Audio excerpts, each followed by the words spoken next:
인공지능 소프트웨어학과에서 개설되는 파이썬 프로그래밍 수업에 참여하신 여러분 환영합니다. 저는 인공지능 소프트웨어학과의 학과장을 맡고 있는 강환수 교수라고 합니다.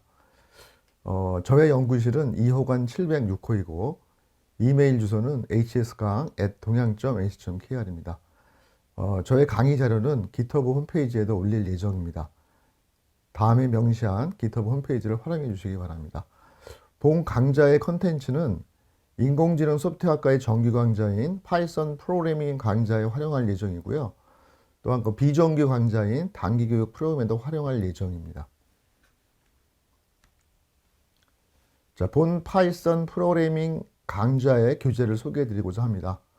자, 파이썬을 배우는 누구나 코딩이고요. 제가 저술한 책입니다. 본 교재를 소지하셔서 여러분들이 코딩 연습이나 과제에 활용을 하시기 바랍니다.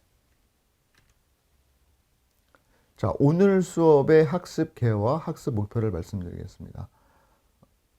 전체적인 강의 소개와 학습 내용을 소개하고자 하고요. 1단원의 1절인 파이썬 언어와 컴퓨팅 사고력을 배우도록 하겠습니다. 오늘 여러분들이 1차시 수업을 다 진행하시게 되면은 파이썬 언어의 개워, 4차 산업혁명 시대, 컴퓨팅 사고력을 이해하실 수 있으십니다.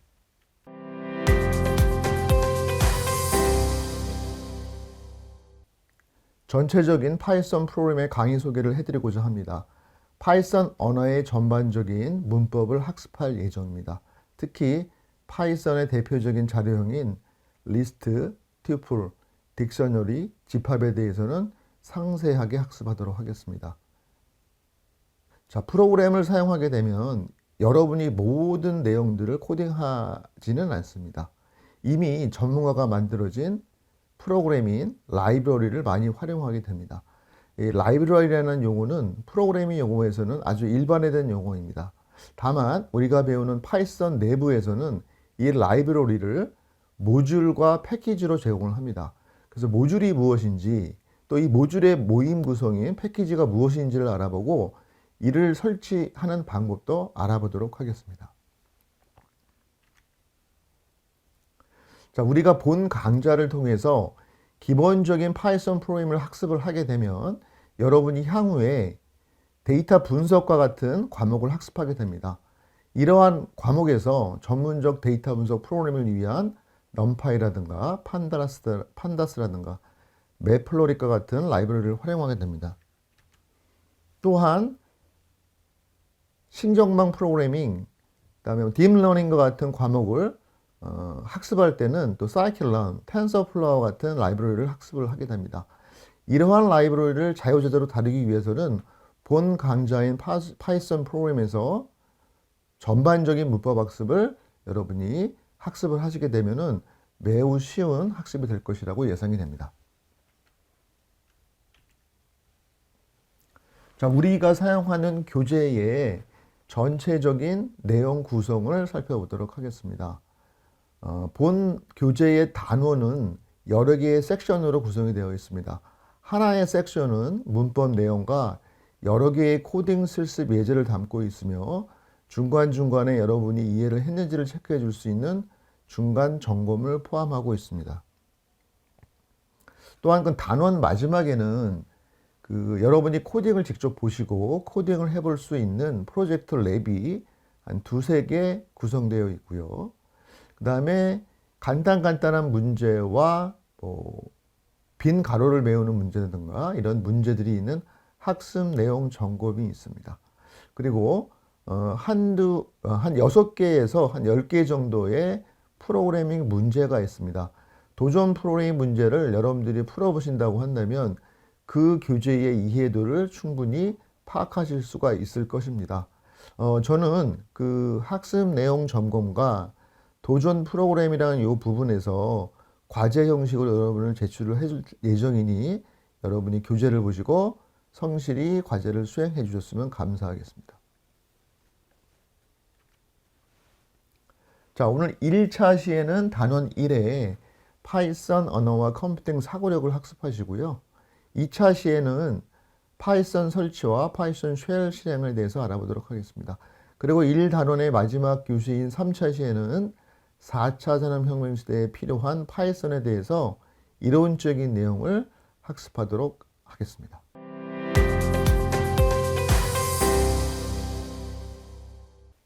자, 본격적으로 파이썬 언어에 대해서 학습해 보도록 하겠습니다. 파이썬은 아주 강력하고 배우기 쉬운 프로그래밍 언어입니다. 오픈소스 프로그래밍 언어로, 여기서 얘기하는 오픈소스라고 함은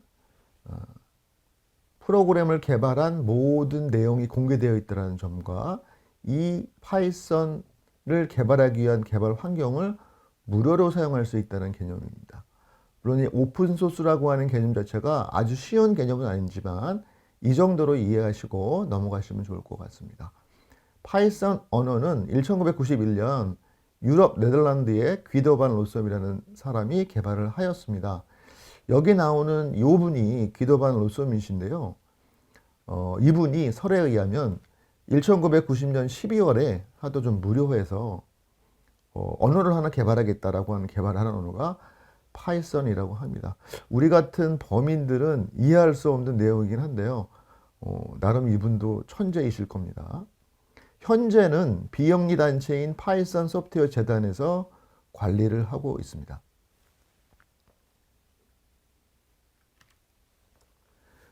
현재 파이썬의 인기는 날로 상승하고 있는 상황이고요. 스택 오버플로우에서 조사한 자료에 의하더라도 2018년에 이미 자바스크립트와 자바를 넘어서서 수위를 차지하고 있습니다. 실질적으로 활용면에 있어서도 파이썬 언어는 C나 자바나 자바스크립트와 쌍벽을 이룰 만큼 현재 널리 활용되고 있습니다. 그와 같은 이유 중에 하나는 바로 오늘 우리가 설명해 드릴 4차 산업혁명과 밀접한 관련성이 있습니다. 자, 현재의 시대를 4차 산업혁명 시대라고 하죠. 바로 지능, 정보화 혁명 시대입니다. 우리 한번 생각해 봅시다. 우리가 카드를 사용하거나 또 자동차를 타거나 아니면 컴퓨터를 통해서 쇼핑몰을 접근하거나 저의 모든 연결된 정보와 사용 정보가 어느 서버인가 많이 집결이 되는 것을 예상할 수 있습니다. 그래서 모든 사물이 이렇게 연결되어 있다라고 하는 사회를 초연결 사회라고 합니다. 그럼 이러한 초연결 사회에서는 데이터가 굉장히 많이 생성되게 되겠죠.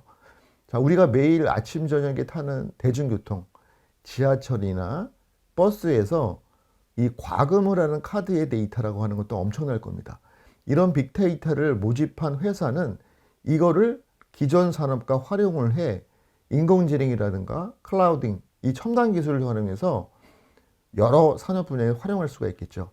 이러한 시대를 바로 정보지능화 혁명 시대라고 하고, 이를 일컬어 제4차 산업혁명 시대라고 하고 있습니다. 그럼 과연 4차 산업혁명 시대의 인재는 무엇이 필요할까요? 바로 여기에 적시를 한 문제 해결 능력과 창의 융합 사고 능력이 필요합니다. 그러면 이러한 문제 해결 능력과 창의 융합 사고 능력을 키우시려면 여러분이 가장 우선 무엇을 해야 할까요? 바로 컴퓨팅 사고력을 키우셔야 합니다. 자, 4차 산업혁명 시대를 좀 더 알아봅시다. 자, 4차라고 하면은 이전에 3차까지가 있었다는 얘기겠죠. 그러면 과거로 돌아가서 1차 산업혁명은 바로 18세기에 증기기관을 발명한 이후라고 볼 수가 있겠습니다. 그래서 1차 산업혁명은 증기기관을 개발을 한 기계화 혁명 시대고요. 그 이후에 19세기, 20세기에 전기 에너지 기반의 대량 생산 혁명 시대를 제2차 산업혁명 시대라고 합니다. 자, 2차 산업혁명 시대에 우리가 예로는 컨베이어 벨트에서 생산되는 자동차를 생각해 볼 수가 있겠습니다. 자, 제3차 산업혁명 시대는 바로 컴퓨터와 인터넷 기반의 지식혁명 시대입니다. 자, 이 3차 산업혁명 시대를 딛고 이어서 4차 산업혁명 시대가 도래했는데요. 바로 인공지능과 빅데이터, 사물 인터넷, 클라우딩 서비스 등의 기술들이 접목된 지능 정보화 기술 시대를 바로 제4차 산업혁명 시대라고 하고 대략 2010년 이후를 지칭하고 있습니다. 자, 아까 말씀드렸던 컴퓨팅 사고력이 바로 4차 산업혁명 시대에 필요한 인재 핵심 역량이다라는 말씀을 드렸습니다. 그러면 컴퓨팅 사고력이라는 것이 뭐냐를 한번 더 알아보도록 합시다. 자, 간단히 CT라고도 하고요. 영어로는 컴퓨테이셔널 싱킹이라고 생각하시면 되겠습니다. 초반에는 이 해석을 여러 가지로 했었는데요. 지금은 대부분 컴퓨팅 사고력으로 해석을 하고 있습니다. 그래서 컴퓨팅 사고력이라고 하는 것은 바로 컴퓨터 과학 원리와 개념을 활용해서 일상적인 생활, 자신의 영역과 어떤 자신이 전공하고 있는 어떤 학문 쪽에 융합할 수 있는 역량이다라고 이해를 하시면 되겠습니다. 그래서 컴퓨터 과학의 기본 개념과 원리를 이해하시는 게 굉장히 중요하고요. 그 다음에 그러한 원리를 기반으로 우리가 컴퓨터를 통해서 사람이 해야 될 일을 대체할 어떤 일을 시키잖아요. 그러한 일을 시키려면 소위 말해서 프로그램을 하셔야 됩니다. 코딩을 하셔야 된다는 얘기죠. 그러한 코딩의 능력이 바로 어떻게 보면 컴퓨팅 사고력이다. 이렇게 생각하실 수가 있었습니다. 그래서 컴퓨팅 사고력의 그 내부 능력을 보시면 추상화 능력이라든가 그 다음에 프로그램을 할 수 있는 자동화 능력이라든가 창의 융합 능력이라든가 이런 거를 복합적으로 키울 수 있는 능력이 바로 컴퓨팅 사고력이라고 합니다. 아마도 여러분들이 그 고등학교 시절에 이 CT라는 용어를 들어보신 분들도 꽤 많을 거라고 생각이 듭니다. 왜냐하면 지금 이 컴퓨팅 사고력이라고 하는 거는 꼭 컴퓨터를 전공하는 전공자만 알아야 될 내용이 아니라 우리가 초중 고할 때 읽고 쓰고 말하기 같은 거를 모든 학생이 공부하듯이 CT, 컴퓨팅 사고력도 모든 학생이 어릴 때부터 배워야 한다고 전 세계적으로 인식을 하고 있습니다. 그래서 이 CT를 초중학교부터 현재 가르치고 있는 상황입니다. 자, 영국의 컴퓨팅 교육에서는 이렇게 컴퓨팅 사고력을 4가지의 구성 요소로 제한을 하고 있습니다. 자, 그 첫 번째는 분해입니다. decomposition이라고 하고요. 데이터, 프로세스 또는 문제를 작고 관리 가능한 부분으로 나누는 것을 얘기를 하고 있습니다. 자, 그 다음 번으로는 패턴 인식, 패턴 레코그니션이라고도 하고요. 데이터에서 그 데이터의 패턴이라든가 추세라든가 정규성 같은 거를 관찰하는 거죠. 만약에 여러분들이 주식을 하는 데 있어서 그 주식의 주가 지수의 패턴을 이해하고 활용한다고 한다면 굉장한 수익을 얻을 수가 있을 거예요. 물론 쉬운 일은 아니겠지만. 다음은 추상화입니다.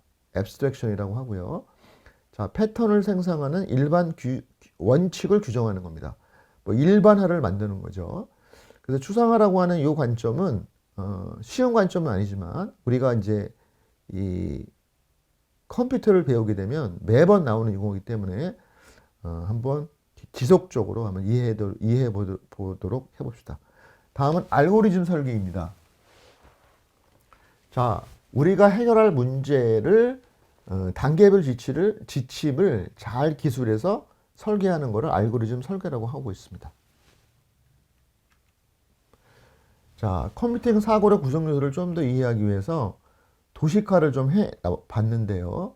자, 보시는 것처럼 분해에서는 그림에서 표현된 것처럼 뭔가 잘게 나누고 있는 것을 보실 수가 있으시죠. 그래서 우리가 어떤 주어진 하나의 문제를 쉽게 해결하는 방법은 그 문제를 해결할 수 있는 작은 문제로 나누는 거라고 볼 수가 있겠습니다. 그게 바로 decomposition, 분해라고 생각하시면 되겠습니다. 다시 말해 우리가 하나의 예를 들어볼게요. 자, 여러분들이 라면을 끓인다고 생각해 보세요. 라면을 끓인다. 그러면 라면을 끓이는 일이 뭐 초등학생, 나이가 어릴수록 어려운 일을 끓합니다. 근데 맨 처음 라면을 끓일 때 어떤 생각을 하셨겠습니까? 물을 끓여야 된다라는 게 가장 중요한 거고, 그 다음에 라면을 넣고 몇 분을 끓인다. 그 다음에 꺼내서 먹는다. 뭐 이 정도 세 개로 분류할 수가 있겠죠. 그러면 아까 처음에 라면을 끓인다라는 문제보다는 세 개로 나누었더니 조금 더 해결된 느낌이 들잖아요. 자, 그렇다고 한다면 물을 얼마만큼 끓여야 될지, 라면을 넣고 또 얼마만큼 끓여야 될지 세부적으로 나눌 수 있죠. 그 다음에 라면을 넣고 끓일 때 사람마다 계란을 넣고 끓이는 사람도 있고 파를 넣고 끓이는 사람도 있습니다. 그럼 또 나눠지는 거죠, 그것도. 그래서 이렇게 분해를 잘게 하게 되면은 결국은 하나의 문제를 쉽게 풀어갈 수 있다라고 하는 게 분해예요. 그러니까 분해는 그렇게 어려운 내용이 아니죠, 우리가 일상생활에서 분해는 많이 활용을 하고 있습니다. 제가 그 음식의 조리 레시피에 대해서 말씀을 드렸지만 우리가 A에서 B로 이동을 한다라고 했을 때도 그걸 잘게 나누면 쉽게 이동이 가능하다라고 하는 점이고요. 다음은 추상화를 보도록 하겠습니다. 자, 그림에서 보시는 것처럼 정육면체를 조금 간략화하는 방법은 1차원의 사각형으로 보는 거죠. 그래서 추상화라고 하는 거는 피카소라고 하는 화가가 이 사람이라든가 아니면 이 황소를 이 직선적으로 몇 개의 선으로 표현하는 그런 그림들을 그린 거를 제가 본 적이 있는데요. 자, 그런 것도 하나의 추상화입니다. 이 복잡한 거를 자신의 관점에서 간략화하는 방법, 이런 걸 추상화라고 하고요. 이 프로그램에서는 추상화가 굉장히 중요합니다. 왜냐하면 일상생활에서 느끼는 자동차라고 하는 거와 프로그램에 필요한 자동차는 다르거든요. 그러면 프로그램에서 사용하는 자동차는 복잡한 일상생활에서 든 자동차를 그대로 가져올 필요가 없는 거죠. 자동차라고 하는 필요한 부분만을 가져와서 코딩에 활용하면 됩니다. 그러한 것을 추상화라고 하고요. 자, 패턴 인식은 제가 만약에 1, 3, 5, 7, 9라고 하는 데이터가 있는 상황에서 1, 3, 5, 7, 9라고 하는 데이터가 있는 상황에서 1, 3, 5, 7, 9에서 어떤 패턴이 있느냐라고 여러분께 질문을 드린다고 한다면 여러분들은 아마 1, 그 다음에 2를 더한 3, 홀수다라고 하는 걸 인식을 할 거예요. 숫자를 한번 적어 보겠습니다. 여러분이 요거를 한번 예측을 해 보실 수 있겠어요?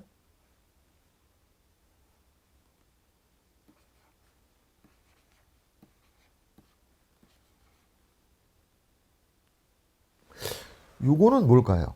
11, 2, 3, 5, 8이라고 제가 적었는데요. 요거는 바로 뭐냐면 맨 앞에 1을 썼고 그 다음에도 1을 썼어요. 그 다음에 2는 앞에 있는 두 수를 더한 거죠. 그 다음에 3은 앞에 있는 또 두 수를 더한 거예요. 자, 이렇게 데이터에서 어떠한 규칙성을 찾아내는 것을 패턴 인식이라고 합니다. 그 다음에 문제를 결국 코딩을 하기 위해서 인식할 수 있는 간략한 문장으로 표현하는 것을 알고리즘 설계라고 할 수가 있습니다. 그래서 컴퓨팅 사고력에서는 이렇게 네 가지의 구성 요소, 분해, 추상화, 패턴 인식, 알고리즘 설계라고 하는 능력을 키울 수가 있습니다. 자, 다음은 프로그래밍 절차에 대해서 알아봅시다.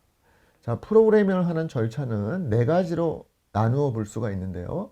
처음에는 문제를 이해하는 것입니다. 자, 그 다음은 문제를 설계하고 그 다음엔 여러분이 코딩을 해야 되니까 여러분이 알고 있는 파이썬 문법에 따라서 실제 문장으로 옮겨야 되죠. 그걸 구현이라고 하고요. 자, 일반적으로 문제를 파악하고 설계하고 구현하는 것은 모든 교재나 책에서 이러한 절차를 적시하고 설명하고 있습니다. 근데 저는 하나 더를 추가하겠습니다. 바로 뭐냐면 공유입니다. 공유. 공유는 좀 다시 한번 말씀드리겠습니다. 그래서 이 파이썬을 활용한 프로그래밍 교육이라고 하는 것은 컴퓨터 전공자에게는 반드시 꼭 필수적인 것이고요. 자, 아까도 말씀드렸듯이 컴퓨터를 전공하지 않는 비전공자에게도 컴퓨팅 사고력을 키우기 위해서는 코딩 교육이 어느 정도는 필요하다라는 겁니다. 그래서 지금은 초, 중, 고에서 다 이 파이썬이나 아니면 뭐 엔트리라든가 스크래치라든가 이런 코딩 교육을 하고 있는 상황입니다. 자, 그러면 이 쉐어라고 하는 부분은 뭐냐라고 하는 거는 우리가 좀 다음 페이지에서 보기로 하고요. 저는 이 이해, 설계, 구현, 공유라고 하는 거를 영어로 understand, design, implement, share 해서 간략하게 UDIS다 이렇게 표현을 했어요. 그래서 여러분들이 이 책을 보시고 공부를 하시면서 항상 이 UDIS 관점에서 내가 코딩하려는 문제를 이해했는지 그리고 이거를 어떻게 구성하면 될지를 생각하고 코딩으로 만들어서 돌려보고 제일 마지막에 쉐어 부분을 설명해 드리도록 하겠습니다. 자, 여기에 나와 있는 쉐어를 좀 먼저 설명을 드릴게요. 자, 프로그래밍 절차에 있는 맨 마지막을 보시면 공유라고 제가 써놨습니다. 그리고 거기에 보시면은 협업과 평가라고 써져 있죠. 협업과 평가. 그래서 collaboration and evaluation이라고 적었습니다. 그래서 요거는 뭐냐, 자신이 구현한 프로그램을 발표하고, 꼭 발표를 한다기보다는 남에게 보여주고 다른 학습자와 프로그램을 비교해 보는 게 꼭 필요하다라고 하는 거죠. 내가 한 게 잘할 수도 있지만 남이 한 게 더 잘할 수도 있잖아요. 남이 못했다라고 하더라도 부분적으로 잘한 부분이 있을 거란 말이야. 그런 것들을 참고하기 위해서 꼭 친구들이 코딩한 것을 비교해 보자라고 하는 겁니다. 그래서 그 다음은 또 뭐냐면 현재의 기능을 향상시키는 방향으로 프로그램을 개선 연구해 보자. 자, A라는 문제를 코딩을 해봤으면 요걸 좀 변형해서 A 다시를 만들어 보는 게 필요하다라고 하는 거고요. 자, 우리가 수업을 통해서 또 여러분 교수님들이라든가 아니면 여러분 선배님이라든가 이런 걸 통해서 여러분이 코딩한 거를 한번 피드백을 받아보고 평가를 받아보는 것도 중요하다라고 하는 것. 그래서 이런 부분을 제가 공유라는 말로 표현을 했습니다. 공유. 굉장히 저는 중요하다라고 생각을 들고요. 요거를 한번 잘 활용해 보시기 바라고요. 앞에 설명드렸던 이해, 설계, 구현이라고 하는 거는 우리가 바라봤던 바로 컴퓨팅 사고력의 구성 요소인 분할, 패턴 인식, 추상화, 알고리즘을 적절히 활용해서 문제를 이해하고 설계하고 코딩하는 단계를 이루고요. 이 문제를 이해하고 설계하는 코딩 단계는 그냥 물 흐르듯이 한 번에 흘러가는 것이 아니라 순환적으로 여러분이 이해가 덜 됐으면 다시 이해를 해야 되고요. 코딩을 하다가 더 모르겠다라고 한다면 다시 문제를 읽어보고 이해를 해야 되는 순환적인 구조를 갖고 있습니다. 그래서 이해, 설계, 구현은 계속 이 루프를 두듯이 반복을 하듯이 돌아가면서 여러분들이 이해를 해주셨으면 좋겠습니다. 자, 여기까지가 오늘 그 첫날 파이썬 프로그래밍 1차 시의 수업 내용이었는데요. 오늘 수업한 내용을 한번 정리해 보도록 하겠습니다. 자, 파이썬이라고 하는 언어는 배우기 쉬운 프로그래밍 언어이다 라는 거죠. 자, 아직 우리가 코드를 안 배워봐서 배우기 쉬운지는 모르겠지만 모든 사람들이 다 배우기 쉽다라고 말씀을 하고 있습니다. 그리고 여기 적시하지는 않았지만 가장 중요한 게 뭐냐, 배우기 쉽고 파워풀하다, 아주 강력하다라고 합니다. 기능적으로도 강력하다라고 하는 게 중요한 거고요.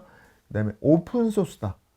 그래서 개발 내용도 다 공개가 되어 있고, 그 다음에 무료로 사용할 수 있다라고 하는 게 또 장점이죠.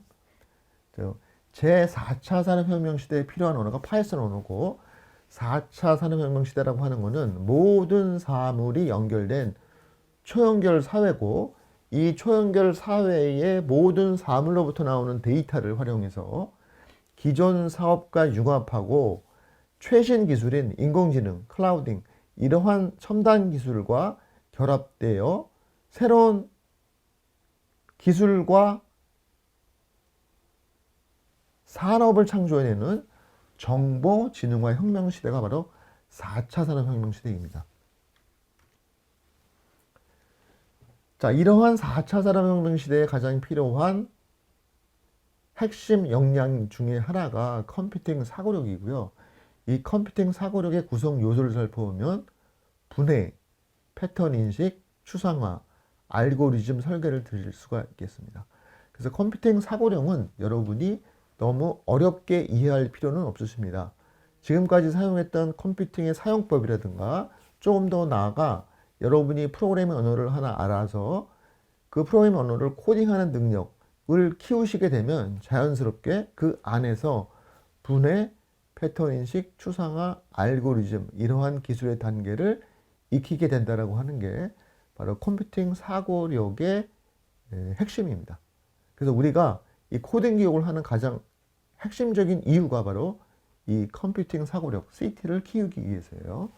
그래서 여러분이 한 학기 동안 열심히 성실히 파이썬 코딩을 공부하시면서 이 CT를 한번 향상시키기 바라겠습니다. 자, 마지막으로 제가 모든 프로그래밍의 절차는 UDIS 단계를 거치면 좋겠다라는 제안을 드렸습니다. 그래서 문제를 이해하고 그 이해한 거에 따라서 어떻게 코딩을 해야 될지 한번 머릿속에 상상을 해보는 거죠. 아니면 손으로 적어보는 겁니다. 근데 이때 설계 단계에서는 여러분이 구체적인 파이썬의 코드로 적는 것이 아니라 그냥 뭐 우리는 한국 사람이니까 한국어로 어떤 절차적인 내용을 쓴다든가 이런 걸 통해 설계를 할 수가 있고요. 그 다음엔 직접 자기가 선택한 언어, 우리 같으면 이제 파이썬 언어로 그 문법에 맞는 코딩을 하는 거죠. 그게 이제 구현, 임플리멘트고요. 그 다음에 이제 공유, 바로 쉐어죠. 그래서 이 공유라고 하는 거는 제가 말씀드렸듯이 collaboration and evaluation이죠. 그래서 여러분들이 친구 또는 선배들과 본인이 코딩한 거를 공유해보고 아니면 똑같은 문제를 인터넷에서 찾아보고 해서 좀 더 잘한 코딩을 보고 해서 여러분이 좀 더 향상된 코딩 능력을 키울 수 있는 이러한 절차를 저는 공유라고 생각하고 있습니다. 그래서 여러분이 이 UDIS 절차의 프로그램 절차를 잘 활용하신다고 한다면 여러분의 프로그램 스킬, 프로그램 능력이 아주 쑥쑥 성장할 거라고 저는 생각을 하고 있습니다. 자, 오늘 이렇게 제가 1차시 수업을 쭉 말씀을 드렸는데요.